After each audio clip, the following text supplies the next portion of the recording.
Will YouTube continue to be a source of income for creators for a long time? This is a huge question about job security for creators. Literally millions of people in our country are wondering about this, and we have so many YouTube channels that are feeling stressed out. Even many companies and businesses rely on YouTube as an advertising platform to generate revenue, or even major mainstream media outlets in Thailand that used to be on traditional TV have now moved over to YouTube and are now relying on YouTube as a source of income. This is a question we really need to ask. Or even you, the viewers. If you're watching my channel right now, I know you're not just watching my channel. You probably use YouTube like a friend, watching all kinds of entertainment, listening to music, keeping yourself company, maybe even as a companion on your ride home. So it's one of those questions. Aren't you curious whether YouTube will stick around or not? And how should we look at it? What factors should we consider to know if YouTube will last? Will it last long or not? Because for me, my channel, Money Monster, became known to everyone through YouTube as well. So this information is really important to me, which is why I went out and found it. And if this information is important to you too, we should stick around and watch together until the end of the video. This video is sponsored by Duchess. Is Pop the Capsule in? There, just press one button. Wow, that's super easy. Whoa, the smell of coffee is filling the whole house. It comes with capsules for the Nespresso-system, and there are so many flavors to choose from, and it's just so easy to use. Wow. Just one button and you get fresh, high-quality coffee right here. I've got the energy to talk for ages. No way I'll crash. The important thing to mention about YouTube is that whether you can keep going or not depends on how well you can balance the impossible triangle. That's actually the main point of this video, which we're going to dig into. The way YouTube handles this has changed the world for creators forever. Would you believe that YouTube actually started out as a dating website? And it was such a flop. No one used it for dating at all. It was basically dead on arrival. But thanks to the way the three YouTube co-founders, Steve Chen, Chad Hurley, and Jod Karim, started things off using all sorts of different approaches, YouTube eventually became a site with billions of views. Honestly, at first, the three of them were just co-workers. Back in 1999, they were working together at the PayPal office. Then, in 2005, the three of them really liked this one website that was super popular at the time, called Hot or Not. It was a site where anyone could upload a photo of themselves and people would rate whether they were hot or not. The three co-founders saw this site and probably liked it, maybe even used it themselves. That got them thinking, if you could upload a still photo and have people rate how attractive you are, with scores given by other people, why not try uploading videos instead? That way, you could really see how hot someone is by the way they move and act. So, the three of them had this light bulb moment. What if we let people upload videos and rate how hot they are? They decided to call it YouTube. The U part means you show your own video, and tube refers to TV, like the old analog TV system. So the original idea was to make it a dating website or something like that. And YouTube officially registered the domain name youtube.com on February 14th, 2005, right on Valentine's Day. Then on April 23rd, YouTube uploaded its very first official video. This is that video right here. So this is Jod. Jod is one of the founders of YouTube. He uploaded a really simple video, just introducing himself at the zoo. This clip was posted 20 years ago, and as of today, it has 371 million views. That view count is seriously impressive. But back when it was uploaded 20 years ago, no one ever thought it would blow up like this. There was no sign it would go viral. Nobody was even watching it at first. If anything, it looked more like a flop. Back then, nobody was uploading videos to YouTube to find a date. Even YouTube itself invested in hiring beautiful women. They paid them like $20 or $30 each to help upload videos to YouTube, but it still didn't work. Nobody was coming to YouTube to look for dates anyway. But The thing that didn't work was actually about to change the internet forever in a way no one could have imagined it would. Yes, when YouTube first started, it was meant as a dating site, but hardly anyone uploaded videos to find a date. It just didn't hit the mark. People were still uploading videos, just not of themselves looking for love. Instead, they shared things like cats, dogs, snowboarding, or random clips from their SD cards with nowhere else to go. People were uploading all kinds of things. People uploaded every kind of video to YouTube, except for dating videos. That's what happened. So at that time, YouTube really started to take off because it became a website with about 30,000 views per day. This was the point where YouTube discovered user behavior that fit their platform. And YouTube made the absolutely right decision. Instead of stubbornly insisting like, hey, I was created to be a dating site, so I have to be a dating site, YouTube was like, okay, if I see user behavior that fits my platform, what I should do is adapt. So Steve Chin and Jod Karim decided to turn YouTube into a video sharing website. Whatever you want to share, just upload it. They even created a 5-star rating system. They created a top videos page and added this feature that allowed YouTube videos to be embedded and shared on other websites. It seemed like things were going really well, right? But actually, there were some major obstacles. First, YouTube wasn't the original creator of this idea, so the video sharing website model had already been done by others. The second issue was, if you want to make a website for sharing videos, the files are huge. The problem that comes with that is the large file size. Uploading them requires a lot of bandwidth, and a lot of bandwidth costs money. So the question is, can you afford to pay for all that bandwidth? The third obstacle is, okay, it's a website for sharing videos, so to share videos, people have to upload them. But to upload, they first have to record the videos, right? And when it comes time to record a video, there are so many people and they all use all sorts of different cameras. One person uses this model, another uses that model. So how do you make it so that every kind of video file from every kind of camera can be uploaded to YouTube? How do you make YouTube able to accept all of them? It was difficult, and that didn't even include another obstacle, the terrible internet connection back then. But YouTube has been able to overcome all of these obstacles. You know why? Because luck? Yes, it was because of luck. YouTube just happened to come about at the perfect time. Honestly, when it comes to business, being talented or rich isn't always enough. You need luck too. And YouTube's timing was just so coincidental because at that moment, there was technology that allowed YouTube to overcome all those obstacles. That technology was Flash Player. Flash was the technology that made it possible for you could upload files from any camera, convert them, and YouTube would accept them right away. Most importantly, it could compress the video files that everyone uploaded, making them smaller. So it saved bandwidth. By using less bandwidth, YouTube was able to overcome two major obstacles. And once YouTube managed to overcome those obstacles at that critical point, it started to take off. It started giving birth to viral videos.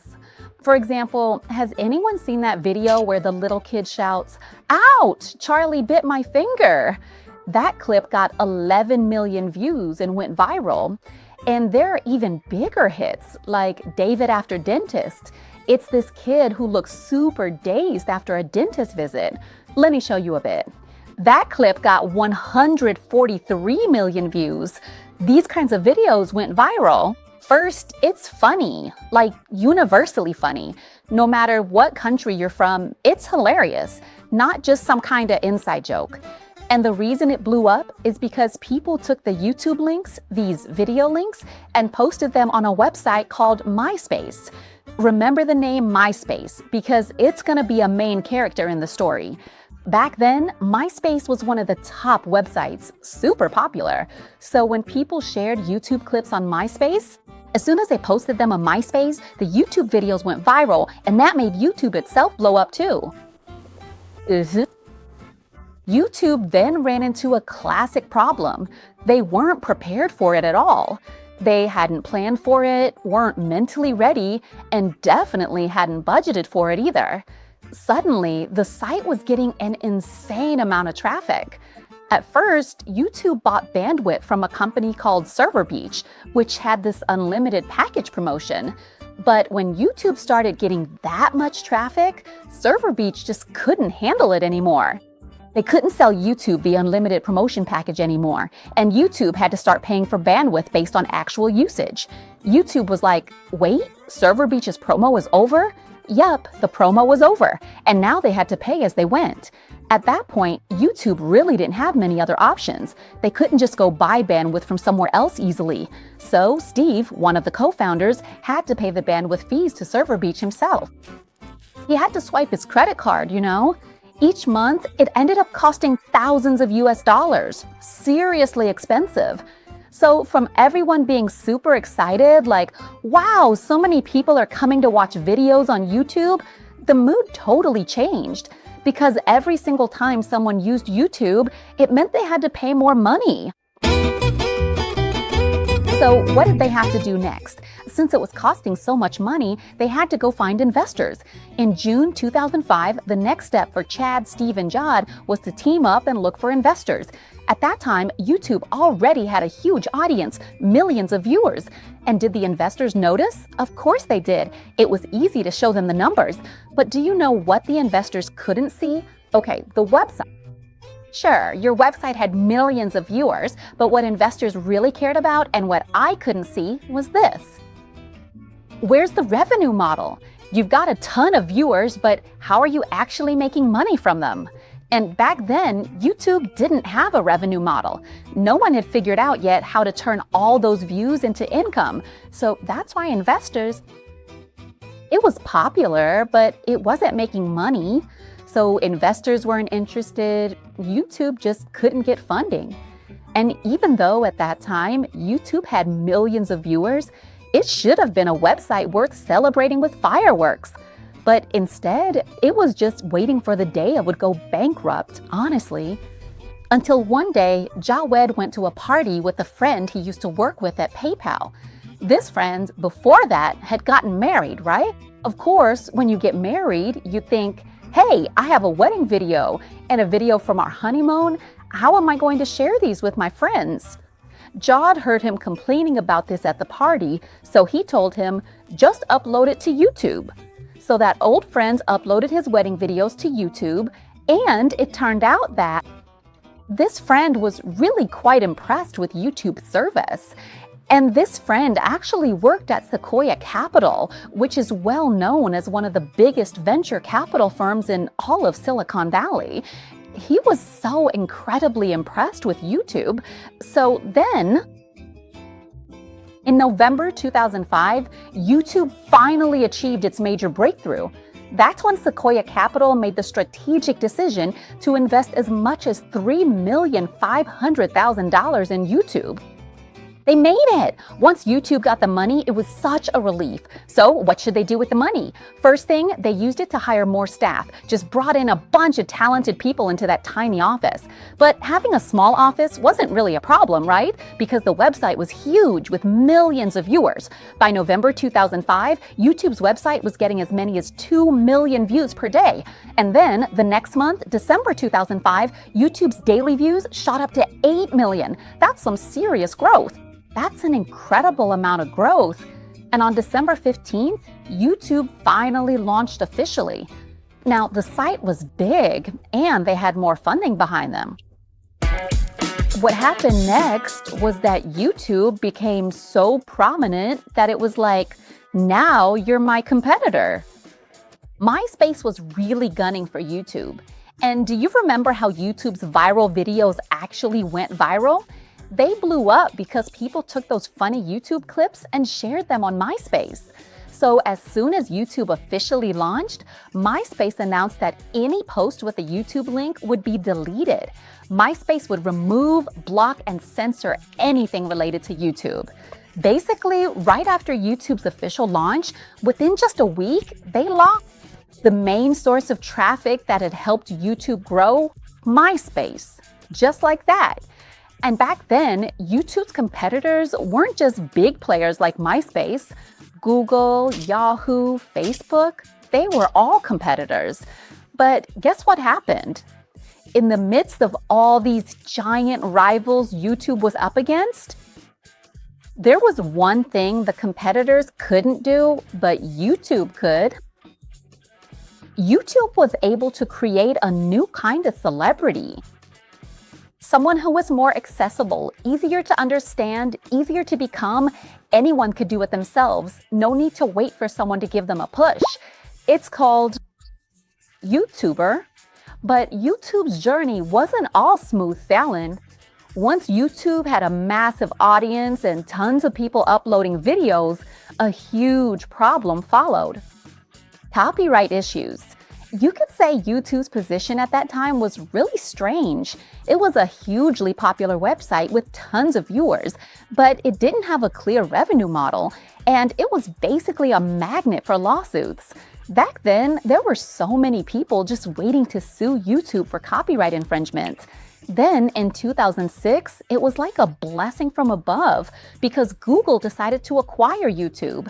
As soon as Google bought it, but still Chad and Steve were still the CEOs, so YouTube's vision and management stayed pretty much the same, except now they had Google's resources.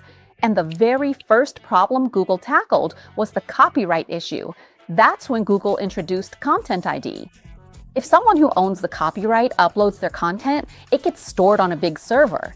Then, if someone else uploads something later that infringes on that copyright, several things can happen. They might get banned, receive a warning, have their revenue shared, or even be prohibited from monetizing at all. Stuff like that. So Google really tackled the copyright issue in a big way.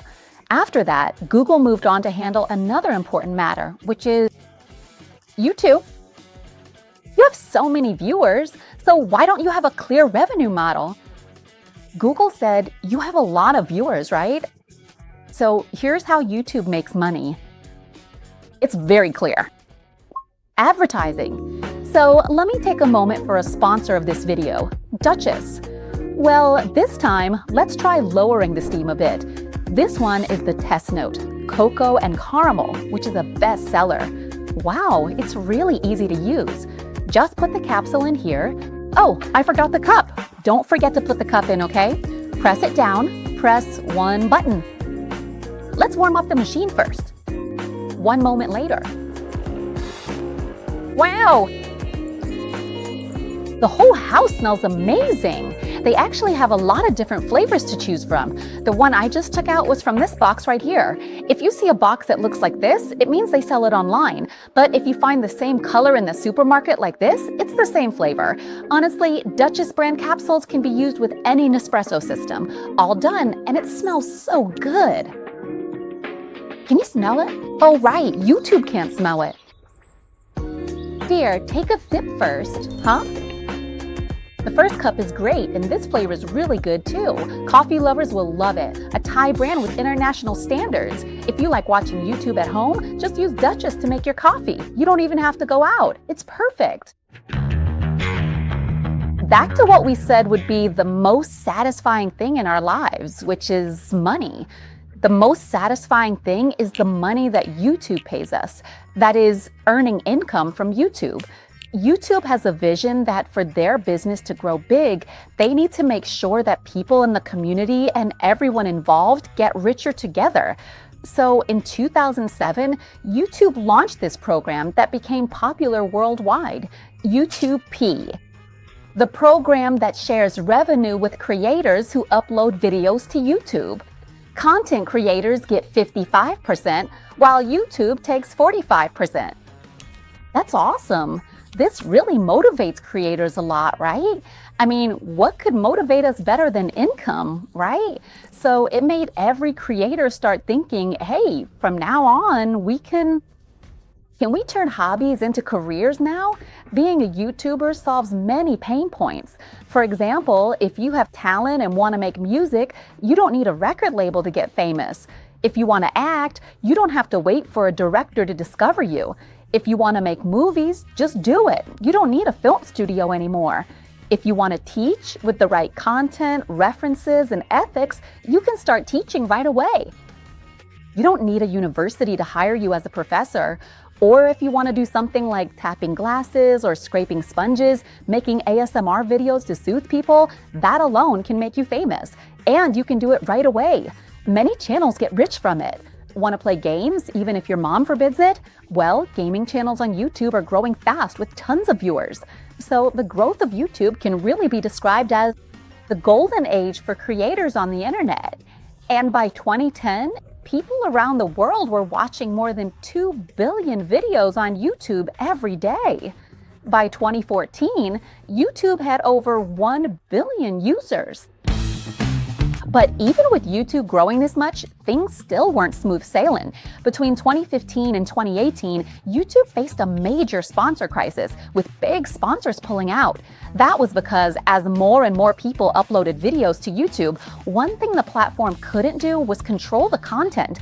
Back then, there weren't really strict community guidelines, so a lot of risky or questionable content started popping up.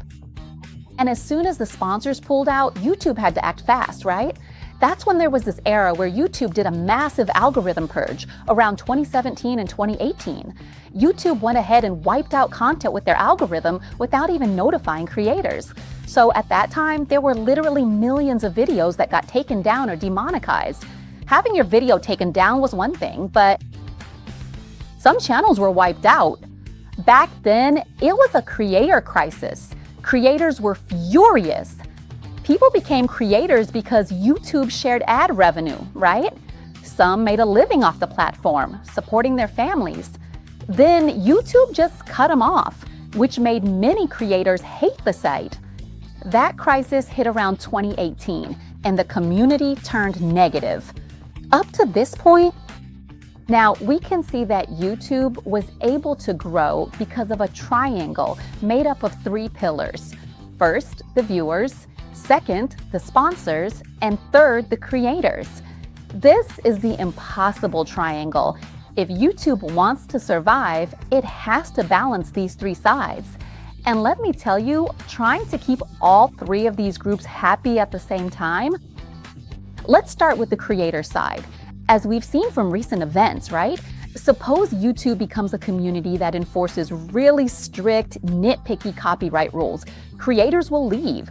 Especially when it comes to revenue sharing. If the revenue split is too strict or unfair, creators won't be motivated to keep making content, right? Because the money just isn't there.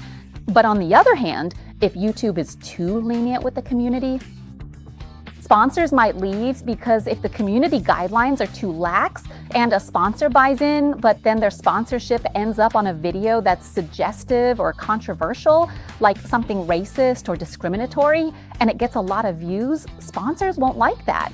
So trying to keep both sponsors and viewers happy at the same time is pretty tough.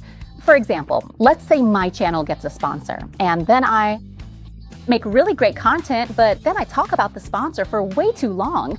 Sure, the sponsor will love me, but the viewers won't like it. So if we're looking at how things should go from here, will YouTube still be stable? Will it remain invincible? We can look at these 3 simple things. First, the main sponsors of YouTube still need to be there. All the big sponsors shouldn't have any news about pulling out, especially no news about them withdrawing in a big way. At the same time as 2 creators. Now, let's take a look. The creator community on YouTube still needs to be strong and dense, and it still needs to maintain quality. And third is the view count on YouTube. This one isn't hard to check. The view count means the number of viewers still needs to stay high and keep increasing steadily. So right now, if anyone wants to jump into the creator business, for me, as someone who's been running the Sai Money Monster channel for over a year, I can honestly say it's tough. The competition's really intense. And if we're talking about income, it really depends on the category you choose. Each category earns differently. But if you're asking whether YouTube is truly passive income, just a little bit, because honestly, Most of the income you get from YouTube actually comes from new videos. If an old video happens to get views, that's just luck. It doesn't happen with every video. And more importantly, as a creator, you have to deal with ever-increasing expectations. As your channel grows, it's supposed to keep improving, right? So viewers' expectations go up, and sponsors' expectations go up too. But the real advantage of being a creator, of being a YouTuber, is that you don't have a boss. We're okay with having to work hard and needing to be disciplined. But you can choose to do anything you enjoy. You don't have to be anything special. Just take action, be disciplined, and do it consistently, and your channel will grow. And the key point is, if you want to be a creator, you really need to get to know yourself well. What you can use to stand out from others is your own authenticity. If you just copy someone else, no matter how well you do it, you'll only ever be second best. If you're okay with that, then go ahead and copy. But whatever you do, this creator business on YouTube, don't get too comfortable. Even if things are going well right now, don't forget that throughout history, YouTube, no one really knows how many channels have been taken down.